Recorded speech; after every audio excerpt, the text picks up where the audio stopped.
नमस्कार, सवाल इंडिया का मैं आपका बहुत बहुत स्वागत है। मेरा नाम है अंकित त्यागी। इस वक्त आप एनडीटीवी इंडिया के साथ हैं। सबसे पहले बात करते हैं जम्मू कश्मीर के डोडा में एक बड़ा सड़क हादसा हुआ है और ये जो हादसा हुआ है इसके बाद 36 लोगों की मौत की खबर वहां से आ रही है। डोडा के आजार में यात्रियों से भरी एक बस खाई में गिर गई और उसके बाद जो यात्री इसमें बैठे हुए थे उसमें से 36 यात्रियों की मौत हो गई। कई लोग घायल हैं।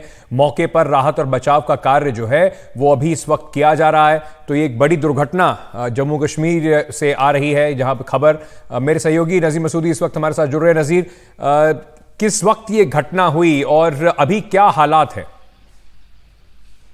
देखिए, आज सवेरे कश्तवाड़ पाडर से ये बस निकली थी जम्मू की तरफ। जब वो डोडा में असर के मुकाम पे पहुंची, वहां इसका हादसा हुआ, स्किड हुई और 300 फीट जो गहरी खाई में गिरी। पहले ही अंदाजा था कि शायद ही कोई बचा हो, फिर पता चला कि वही 36 लोगों की मौत हुई वाकई पे। 19 जख्मी हैं, उनमें से भी 6-7 की हालत काफी गंभीर बताई जा रही है। सभी जख्मियों को अस्पताल पहुंचाया गया है, लेकिन इसमें कई घंटे लगे क्योंकि अब पहाड़ी माउंटेनियस एरिया है और नंबर खुद ही बता रहे हैं जख्मियों की और जिनकी मौत हुई है कि यह बस ओवर क्राउडेड थी। इसमें 55 से ज्यादा लोग थे, तो जो होना नहीं चाहिए था।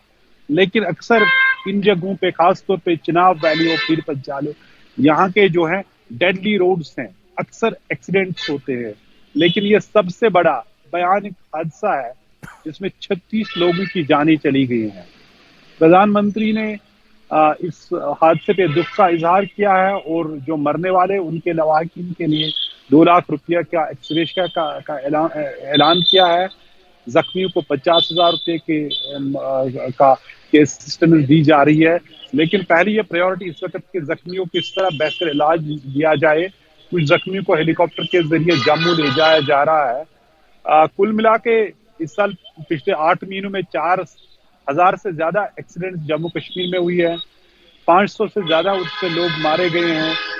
हर दिन कोई न कोई एक्सीडेंट की खबर आती है, जबकि सारा जो प्रशासन का कहना है कि जो जिस तरह के रोड वायलेशन उनको पे काबू पाने की कोशिश की जा रही है। लेकिन इस इलाके में अक्सर एक्सीडेंट होते हैं। सवाल यह है कि ओवरलोडिंग इतने बड़े सफर पे क्यों अलाउ की गई और क्या वजह थी ये एक्सीडेंट हुआ, शायद इसकी एक जांच बता सकेगी। लेकिन ये सबसे बड़ी घटना है एक्सीडेंट की, रोड एक्सीडेंट की, जिसमें 36 लोग मारे गए हैं और जो कई एक जख्मी हैं उनकी हालत भी तशवीशनाक है।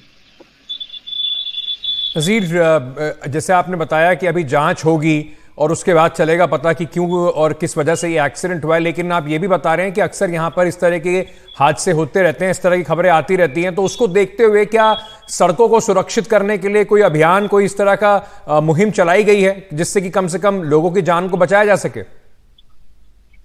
कई एक फैक्टर्स है। एक तो सड़कों की है और किन जगहों पे वो सड़कें गुजर रही हैं। माउंटेनियस एरियाज है, काफी ब्लाइंड कर्व्स भी होते हैं, स्किड भी हो सकती है गाड़ियां। कई जगहों पे पस्सियां भी आती हैं, चाहे श्रीनगर जम्मू राष्ट्रीय राजमार्ग हो या जम्मू किश्तवाड़ का रोड हो, पीर पंजाल में हो या जैसे पूंछ राजौरी का रोड हो। कई एक एक्सीडेंट्स वहां भी हुए हैं। सरकार का कहना है कि रोडों को बेहतर बनाने की हर एक कोशिश की जा रही है। नेशनल हाईवेज के मैप पे इनको लाया जा रहा है, लेकिन एक्सीडेंट कम होने के बजाय बढ़ते ही जा रहे हैं। जैसे मैंने बोला कि 8 महीनों में 500 से ज्यादा लोग अपनी जान गंवाए, रोड एक्सीडेंट हुए, 4,000 से ज्यादा एक्सीडेंट हुई है और ये सबसे वर्स्ट एक्सीडेंट है, रोड एक्सीडेंट है जम्मू कश्मीर में इस साल, जिसमें 36 लोगों अपनी जान गंवा पाए। ये देखा जाए कि क्या इसके बाद कुछ प्रिवेंटिव मेजर्स लिए जाएंगे, जिसमें ओवरक्राउडेड को किस तरह कंट्रोल किया जाए। क्या रैश ड्राइविंग थी उसकी वजह से हुआ या और कोई कारण था जिसकी वजह से ब्रेक फेल हुआ, जो कि गाड़ी की क्या हालत थी वो भी जरूरी देखना है। तो कई एक फैक्टर्स है जिसकी वजह से एक्सीडेंट्स होते हैं या जिन फैक्टर्स की वजह से इनको एड्रेस करने से एक्सीडेंट्स को रोका भी जा सकता है। एक जांच की उसको शायद बता सके क्या रीजन थे और किन रीजन से, किस किन के उपाय लेने से इस तरह के एक्सीडेंट्स को आगे रोका जा सके। लेकिन फिलहाल यह है कि जो राहत कार्रवाई शुरू हुई, जिसमें यह है कि जख्मियों को किस तरह अस्पतालों में बेहतर से बेहतर जो उनका इलाज किया जाए और जो अब बॉडीज हैं 36 जगहों से जो है उनको किस तरह वहां पहुंचाया जाए, क्योंकि पाडर है किश्तवाड़ का काफी दूर दराज इलाका है, वहां के ये लोग हैं, अधिकतर लोग हैं जिनकी इस हादसे में मौत हुई। बहुत बहुत शुक्रिया नज़ीर हमारे साथ जुड़ने के लिए और ये खबर हमारे दर्शकों तक पहुंचाने के लिए। आगे बढ़ते हैं और बात करते हैं उत्तरकाशी की, जहां पर सिलखवारा में 3 दिनों से निर्माणाधीन सुरंग जो है उसमें फंसे 40 मजदूरों को निकालने की कोशिशें जारी हैं। लगातार हो रही लैंडस्लाइड के कारण जो बचाव का काम है उसमें मुश्किलें लगातार बनी हुई हैं। बड़ी खबर इस वक्त की यह है कि बचाव के लिए मंगाई गई जो हाई पावर ड्रिलिंग मशीन है उसका पहला हिस्सा सुरंग में पहुंच गया है। पुलिस ने ग्रीन जोन बनाकर ड्रिलिंग मशीन को सुरंग तक पहुंचाया है।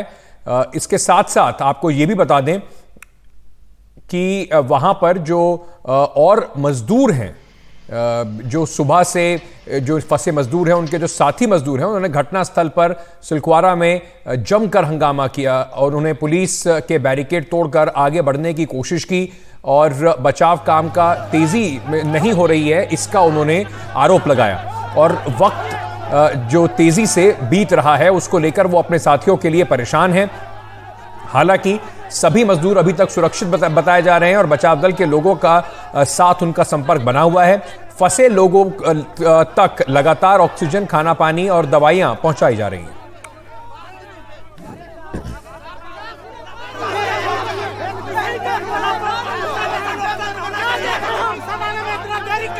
चलिए सबसे पहले चलते हैं हमारे सहयोगी किशोर रावत के पास, इस वक्त हमारे साथ जुड़ रहे हैं। किशोर, ड्रिलिंग मशीन जो है वो वहां पहुंच गई है, अब कितना और समय लगेगा और क्या क्या अभी बताया जा रहा है राहत बचाव कार्य को लेकर? देखिए, सबसे बड़ी खबर यही है कि ड्रिलिंग मशीन जो पहला पार्ट है जो आगे ड्रिल करेगा उसका पहला पार्ट पहुंच चुका है। इसके बाद करीबन 3 से 4 पार्ट और आने और उसको असेंबल किया जाएगा। यहाँ पे जो पहला पार्ट आने के बाद जो विधि विधान होता है, पूजा अर्चना होती है, क्योंकि लगातार लोग यही शिकायत कर रहे थे कि यहाँ पर स्थानीय लोगों को और स्थानीय देवताओं को नहीं पूजा। तो एक परंपरा है कि कोई नई चीज आई और 40 लोगों की जिंदगी का सवाल है, तो इसलिए परमात्मा को भी याद करके उसको पूछ कर ये मशीन अभी फिट की जाएगी। और उम्मीद है कि ये मशीन जैसे ही फिट होगी जब पूरी तरह से असेंबल हो जाएगी और असेंबल होने के बाद जिस तरीके से अपना शुरू करेगी और लगभग 1 घंटे में 5 मीटर ड्रिल करती है, काफी तेज से ड्रिलिंग करती है और काफी हाईटेक मशीन है। और एयरफोर्स के हरकुलिस विमान से इसको लाया गया है और इसके करीबन 3 से 4 पार्ट है जिनको अभी असेंबल किया जाएगा। और लोगों को उम्मीद है कि और लोगों के साथ उनके परिजनों को भी उम्मीद है कि ये जो मशीन है यही उनका एक आखिरी सहारा है और संभवतः ये ड्रिल करेगी और ड्रिल करने के बाद जो पाइप है 900 mm के पाइप जो फिट होंगे उसके जरिए एक टनल बनाई जाएगी जिससे से ये क्लोरिंग करते हुए सारे मजदूर बाहर आएंगे और यहाँ पर उनके लिए जो मेडिकल फैसिलिटीज है वो यहाँ पर पूरी तरह से तैनात कर दी गई है। और क्योंकि मशीन अभी समय फिट हुई और उसके बाद ड्रिलिंग शुरू करेगी, तो लोगों को उम्मीद है कि जल्दी से ड्रिल करके जो फंसे हुए लोग जाएगा। किशोर, बहुत बहुत शुक्रिया हमारे साथ जुड़ने के लिए, ये खबर हमें दिखाने के लिए। सबसे पहले आपको जरा एक और रिपोर्ट दिखाते हैं किशोर की, जो उन्होंने आज सुबह यहां से दाखिल की थी। 75 घंटे होने के बाद भी मजदूरों का हंगामा बढ़ रहा है। ये देखिए जिस तरीके से मजदूर पीछे आप देख सकते हैं किस तरह से विरोध कर रहे हैं, अंदर घुसने की कोशिश कर रहे हैं और लगातार इन मजदूरों का एक ही कहना है कि लंबा समय हो चुका है लेकिन अभी तक ये लोग नहीं निकले हैं। अब मिशन फेल हो जाएगा तो फिर क्या भरोसा है, क्या भरोसा इस मिशन पर है? एक मिशन फेल हुआ, अभी तक 24 घंटा हो गया, वो दूसरा काम अभी इंतजाम नहीं हुआ। वो मशीन का हम लोग का भरोसा दिया जा रहा है, अगर वो मशीन फेल हो जाएगा फिर हम लोग किस पर भरोसा करेंगे? एक मशीन फेल, लगातार ये मजदूरों का आपका काफी लंबा समय हो गया, नहीं निकल पा रहे? नहीं निकल पा रहे सर, बहुत दिन हो रहा है, 4 दिन हुआ है फंसे हुए, वो लोग भी दुख तकलीफ से पड़े हुए हैं। तो हम लोग का आदमी चाहिए, आज किसी भी हालत में हम लोग का आदमी चाहिए। बिल्कुल नाराजगी काफी है क्योंकि कई चीजें फेल होने के बाद ये देखिए पुलिस के साथ इनकी भिड़ंत हुई अभी और लगातार इनका एक ही कहना है कि आखिर क्यों नहीं निकल पा रहे और लगातार पुलिस इनको समझाने का प्रयास कर रही लेकिन लगता है कि ये कर नहीं पा रहे हैं। भाई साहब, लंबा समय हो गया, नहीं निकल पा रहे लोगों को। सर मेरा ये है बोलना कि हमारा प्रोसेस 5 दिन से कंटिन्यू रेडी में। हमारा जो मतलब शासन प्रशासन जो आया है बाहर से, NDRF, SDRF, इन्होंने भी क्या किया अभी तक, इनको एक मौका भी नहीं दिया गया मेरे ख्याल से। और जो हमारे कंपनी के मेंबर्स हैं बोर्ड जो हमारा हेड ऑफिस स्टाफ है जो भी है, उन लोगों ने आज 4 दिन हो गए प्रोसेस को करते हुए, कुछ किया नहीं है। बिल्कुल ये नाराजगी दिखा रहे हैं। और इस वक्त अगर आपके लंबा समय हो गया, 75 घंटे से ज्यादा हो गया, अभी तक 75 घंटे नहीं सर, शनिवार को आदमी घुसता है, शनिवार को पांचवां दिन है, 5वां दिन है। अभी तक खाना पानी कुछ नहीं गया, लोग झूठ बोलता है, सब मजाक बना के रखा है। सर हम अंदर में काम करता हूँ, हम अंदर में काम करता हूँ सर, हमको मालूम नहीं है। बात हो रही है आपको, बिल्कुल आप देख सकते हैं कि इनका कहना है कि अभी तक कुछ नहीं हो पा रहा, ये विरोध में है। तमाम स्थानीय मजदूर, बाहर के जो तमाम मजदूर है वो भी यहाँ पे लगातार विरोध कर रहे हैं और इनका एक ही कहना है कि आखिर उनके लोगों को कब निकाला जाएगा। सिलकारा टंडन से एनडीटीवी इंडिया के लिए किशोर रावत। मजदूरों के जो परिजन हैं उनके लिए बहुत विकट समस्या बनी हुई है। एक एक मिनट उन पे काफी भारी बीत रहा है। हमारे सहयोगी किशोर रावत ने कुछ चिंतित परिवार वालों से भी बात की, वो भी आपको सुनाते हैं। आपका नाम क्या है? मेरा नाम सर योगेश है। योगेश, यहाँ पर आपके कौन अंदर फंसे हुए हैं और आपको कब पता लग पाया? सर मेरा भाई है जी। क्या बात हो पाई उनसे? बात हो गई।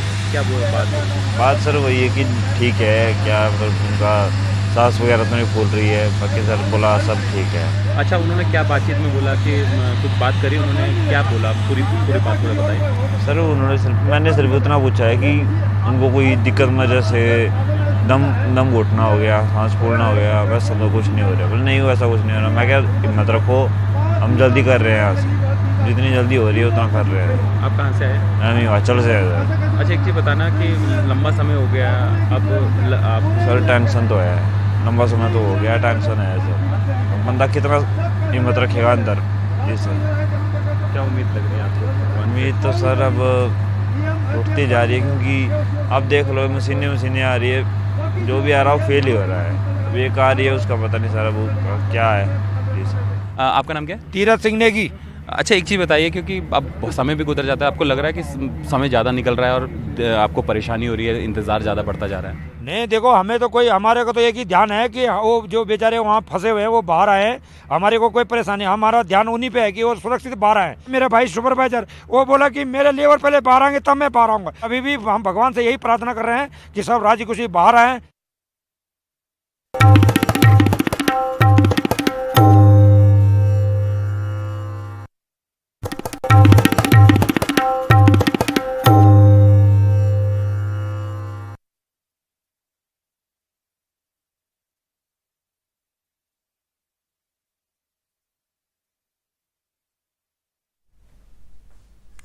चलिए बात करते हैं बीजेपी हाईकमान में एक बड़ा जो फेरबदल हुआ है उसके बाद एक बार फिर से येदियुरप्पा जो हैं वो कर्नाटका में बीजेपी के बड़े नेता के तौर पर उनको स्थापित कर दिया गया है। बीजेपी ने एक बार फिर से येदियुरप्पा भरोसा जताया है। बीएस येदियुरप्पा के बेटे वीवाई विजेंद्र को कर्नाटक के प्रदेश अध्यक्ष के रूप में चुना गया है। हालांकि बीजेपी अन्य पार्टियों पर परिवारवाद का आरोप लगाती रही है, लेकिन ऐसे में वीवाई विजेंद्र के सामने कई चुनौतियां हैं, जहां उसे विपक्षी दलों का सामना करना होगा। वहीं सबसे बड़ी चुनौती अंदर की भी होगी, जहां येदियुरप्पा विरोधी खेमा जो है वो किस तरीके से इनके साथ काम करता है, ये देखना होगा।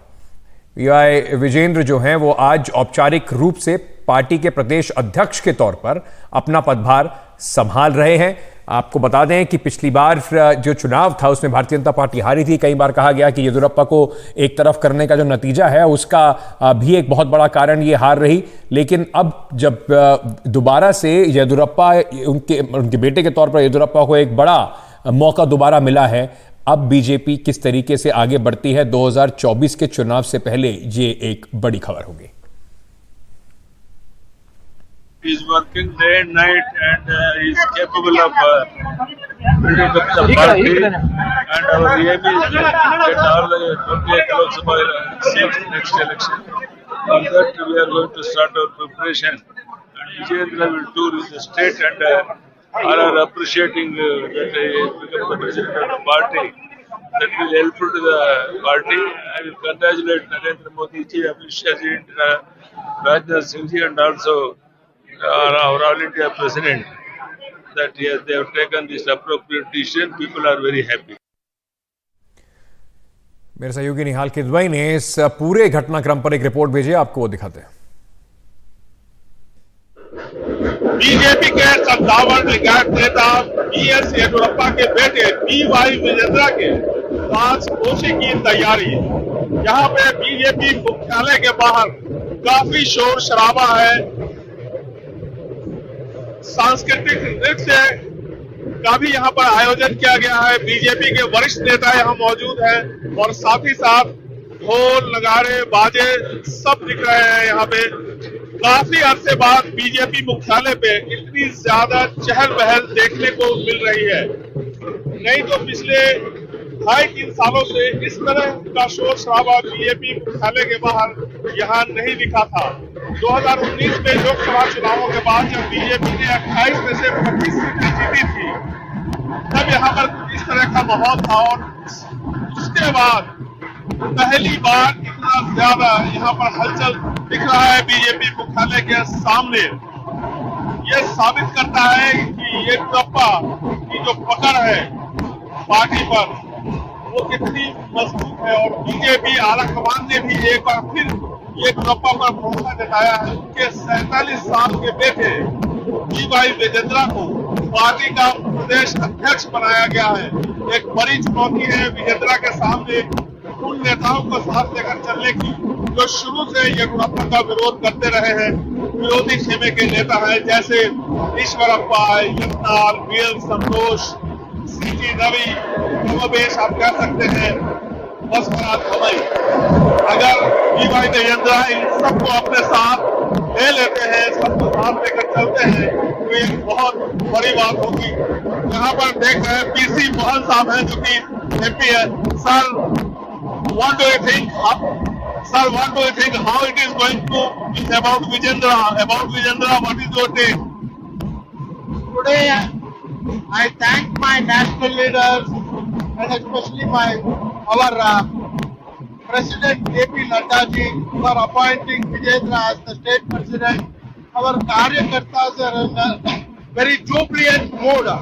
They are all very happy of the appointment of Vijendra. But so many leaders are there who are against Yediruppa. Will they support Vijendra? There is nobody against anything. It's a national party. A lot of people were interested to become president. Party has chosen Vijendra.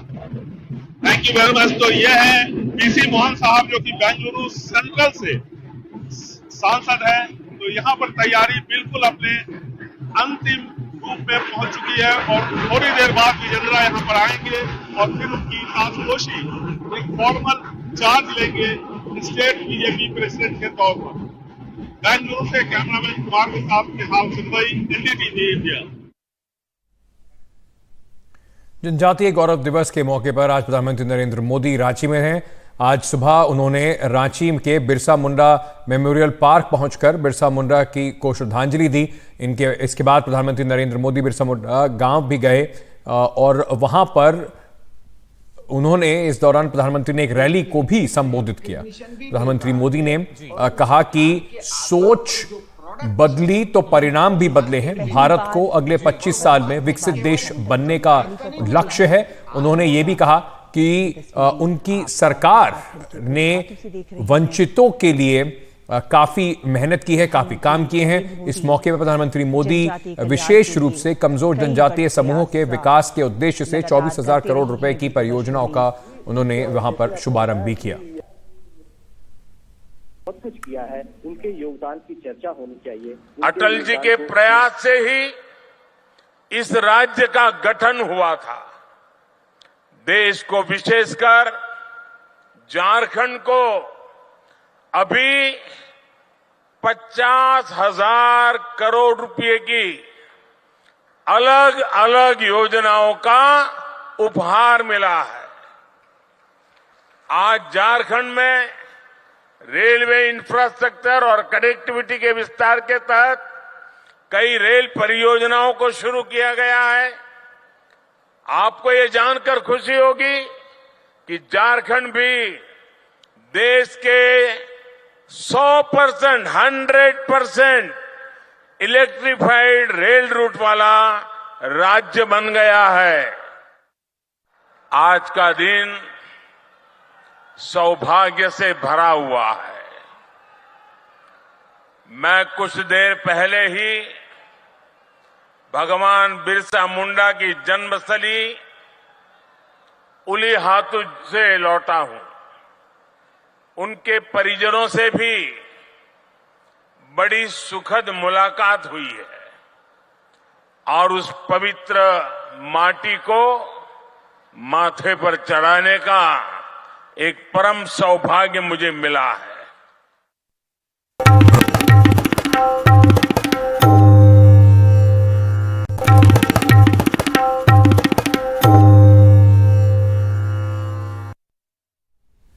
Delhi के मुख्य सचिव से जुड़ा कथित भ्रष्टाचार का मामला मुख्यमंत्री अरविंद केजरीवाल ने उपराज्यपाल को जो रिपोर्ट है वो अब भेज दी है। मुख्य सचिव को हटाने या सस्पेंड करने की सिफारिश के साथ विजिलेंस मंत्री आतिशी ने मुख्यमंत्री को एक रिपोर्ट भेजी थी। मुख्यमंत्री ने सीबीआई ईडी को रिपोर्ट भेजने के आदेश दिए।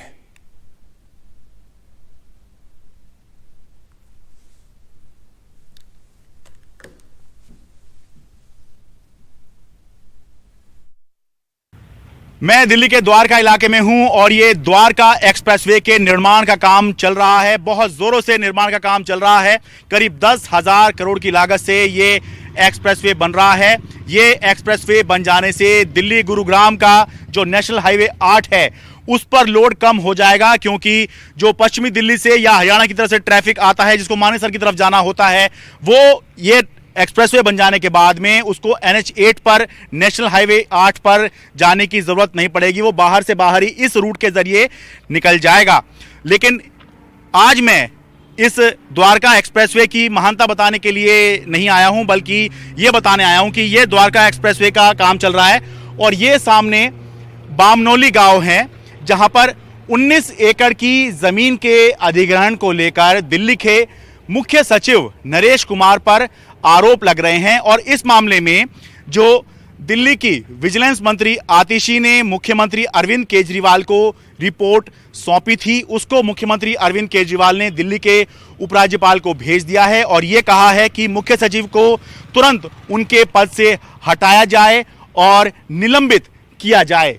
दिल्ली की विजिलेंस मंत्री आतिशी ने मुख्यमंत्री अरविंद केजरीवाल को जो रिपोर्ट सौंपी है उसमें यह कहा गया है कि 2018 में जो द्वारका एक्सप्रेसवे के लिए 19 एकड़ की जमीन का अधिग्रहण करना था, जिसके लिए करीब 42 करोड़ रुपए मुआवजे की रकम तय की गई थी, उसको इतना बढ़ाया गया कि अनुमान है कि जमीन मालिकों को करीब 897 करोड़ रुपए का विंडफॉल गेन हुआ हो। और ये कहा गया इसमें कि जो जमीन मालिक हैं और जो मुख्य सचिव हैं उनके संबंध ऐसे हैं जिनको खारिज नहीं किया जा सकता है। और ये भी इस रिपोर्ट के अंदर कहा गया कि जो मुख्य सचिव के बेटे हैं करण चौहान, वो जो लैंड ऑनर्स हैं उनसे जुड़े लोगों की कंपनी में काम करते हैं। तो ये संबंध जो है इसमें आरोप लगाए गए हैं इस रिपोर्ट के अंदर और इसीलिए ये सिफारिश की गई थी इस रिपोर्ट के अंदर कि क्योंकि कॉन्फ्लिक्ट ऑफ इंटरेस्ट का ये मामला है, इसलिए मुख्य सचिव नरेश कुमार और डिविजनल कमिश्नर अश्वनी कुमार को उनके पद से हटाया जाए और उनके खिलाफ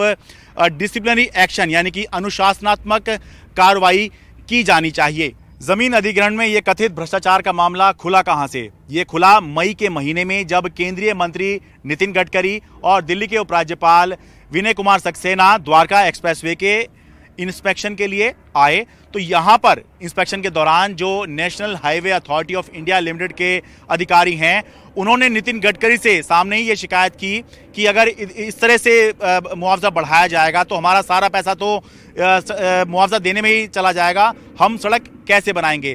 तो वहां से ये बात खुली और उसके बाद इस मामले की जांच हुई। फिलहाल मामला हाईकोर्ट में भी गया था। हाईकोर्ट ने ये जो आदेश था जमीन का मुआवजा कई गुना बढ़ाने का जो आदेश था, इसको रद्द कर दिया है। जिस डीएम ने, साउथ वेस्ट डिस्ट्रिक्ट के डीएम ने ये आदेश दिया था कि जमीन का जो मुआवजा है वो 41-42 करोड़ से बढ़ाकर करीब 353 करोड़ रुपए कर दिया जाए, उनके खिलाफ विजिलेंस की जांच हुई और फिलहाल उनको भी सस्पेंड कर दिया गया है। आरोप लग रहा है कि मुख्य सचिव के बेटे और जो लैंड ऑनर हैं उनके संबंध हैं, क्योंकि लैंड ऑनर के जो रिश्तेदार हैं उनकी कंपनी में मुख्य सचिव के बेटे काम करते हैं।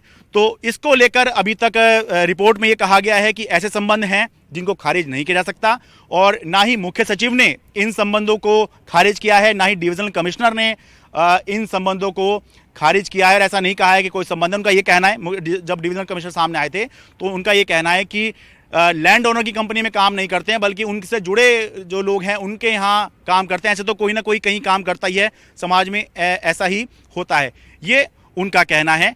तो अब गेंद जो है वो उपराज्यपाल के पाले में है, क्योंकि मुख्यमंत्री ने ये रिपोर्ट उपराज्यपाल को कार्रवाई करने के लिए भेज दी है। दिल्ली से अपने कैमरा सहयोगी आजम सिद्दीकी के साथ मैं शरद शर्मा, एनडीटीवी इंडिया। वहीं नोएडा एक्सप्रेसवे पर चलती बस में लगी आग, उसमें बिहार के सिवान जा रही थी ये बस। यात्रियों ने इस बस से कूदकर अपनी जान बचाई। मुकेश हमारे सहयोगी इस वक्त हमारे साथ जुड़ रहे हैं। मुकेश, ये तस्वीरें जो आपने भेजी हैं वो बहुत डराने वाली तस्वीरें हैं। क्या जानकारी है, क्या सभी लोग सुरक्षित हैं और क्यों आग लगी है इस बस में? देखिए, बिल्कुल एक बड़ा जो हादसा है वो होते होते बच गया। दरअसल एक जो बस है ये डबल डेकर बस थी, जो कि नोएडा के सेक्टर 37 से नोएडा ग्रेटर नोएडा एक्सप्रेसवे होते हुए बिहार के सीवान जा रही थी। लेकिन जैसे ही बस नोएडा के सेक्टर 96 पहुंची, अचानक इस बस में आग लग गई और बस में 60 सवारियां सवार थीं।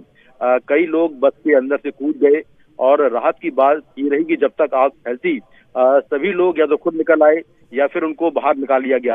तो 60 लोग जो सवार थे वो सभी सुरक्षित तरीके से बाहर निकाल आए। उसके बाद जो नोएडा का फायर डिपार्टमेंट है वो पहुंचा और जो फायर टेंडर्स है नोएडा की, उन्होंने इस आग पर काबू पा लिया है और बस की आग को बुझा लिया गया है। तो सबसे बड़ी राहत की बात ये रही कि चलती बस में आग लगी और शॉर्ट सर्किट की वजह से आग लगी और समय से जो सभी 60 सवारी थी वो सभी के सभी बाहर आ गए। अभी कुछ दिन पहले हमने देखा था कि दिल्ली जयपुर हाईवे पर गुरुग्राम के पास एक डबल डेकर बस में आग लग गई थी, जिसमें 2 लोगों की मौत हो गई थी और करीब 19 से 20 लोग इसमें घायल हो गए थे।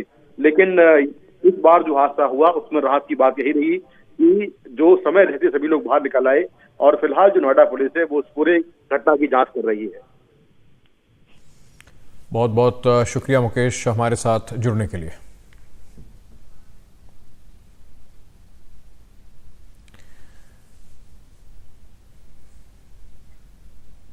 चलिए बात करते हैं त्योहारों के सीजन में। इस साल बाजार जो हर तरफ है उसमें रौनक जरूर देखने को मिली है।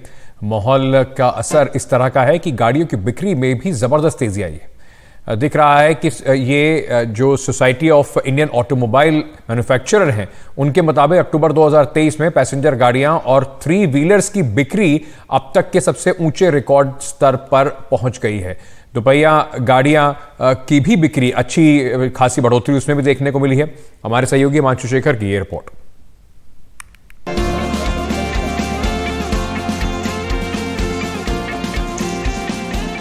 दिल्ली में रहने वाले कुंवर चंद नई मोटरसाइकिल खरीदने के लिए शुभ दिन का इंतजार कर रहे थे। खुश हैं कि पहले ही दिन उन्हें अपनी पसंदीदा ब्रांड की मोटरसाइकिल मिल गई।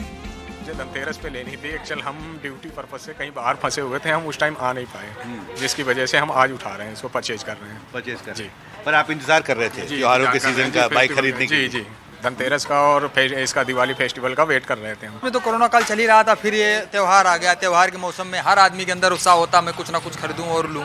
इस वजह से इसकी मार्केट में काफी बढ़ोतरी हुई है। कुंवर चंद उन लाखों भारतीयों में हैं जिन्होंने त्योहारों के शुभ मौके पर इस साल गाड़ी खरीदी है। ऑटो डीलरों के मुताबिक इस सीजन में दोपहिया गाड़ियों की बिक्री काफी बढ़ गई है।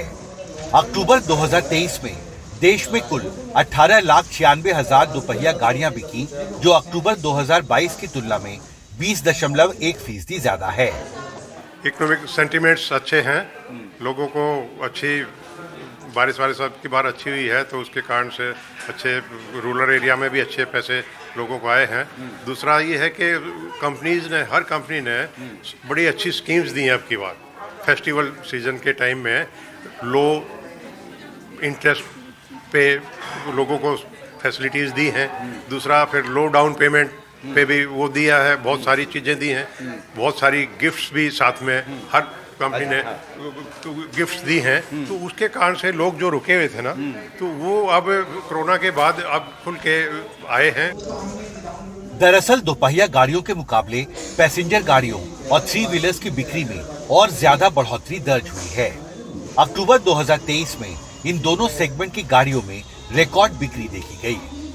ओवरऑल जो पैसेंजर व्हीकल सेगमेंट है उसमें सबसे अच्छी बढ़ोतरी हुई है। Society of Indian automobile manufacturers ने कहा है कि अक्टूबर महीने में रिकॉर्ड सेल हुई है, करीब 3,90,000 पैसेंजर व्हीकल्स की बिक्री हुई है। और जो 3 व्हीलर सेगमेंट है उसमें भी अब तक की सबसे ज़्यादा सेल अक्टूबर में हुई। कोरोना के बाद लोगों ने अपनी जो परचेजिंग वो था वो थोड़ा सा होल्ड कर रखा था कि वो सोचते थे कि भाई हमारे पास पुरानी गाड़ी है, उसी को एक और साल कहते हैं, लेकिन अब वो जो है वो साल पूरा टाइम खत्म हो चुका है, तो अब सब चाह रहे थे कि भाई हमें अच्छी डील मिल रही है तो नहीं खरीदे। नवंबर में भी अच्छा है क्योंकि धनतेरस नवंबर में ही थी अब की बार, तो अब की बार नवंबर भी अच्छा जाएगा। ये नवंबर महीना भी मतलब जैसे हमारी धनतेरस पे बहुत अच्छी, पिछले साल से अच्छी सेल गई है सभी की। जाहिर है त्योहारों के सीजन में डिमांड काफी बढ़ने से ऑटोमोबाइल सेक्टर में माहौल बेहतर हुआ है और नवंबर महीने में ग्रोथ का ये ट्रेंड जारी रहने की उम्मीद है। दिल्ली से कैमरा पर्सन मोहम्मद मुरसलीन के साथ हिमांशु शेखर, एनडीटीवी इंडिया। चलिए अब बात करते हैं भैया दूज के मौके पर केदारनाथ धाम और यमुनोत्री धाम के कपाट बंद हो गए। इस दौरान बाबा केदार के जयकारों की गूंज के साथ कपाट को बंद किया गया। आज सुबह 4 बजे से मंदिर के गर्भगृह में पूजा शुरू हुई। 17 नवंबर से बाबा केदारनाथ 6 महीने की जो पूजा अर्चना के लिए ओंकारेश्वर मंदिर में विराजमान हो जाएंगे।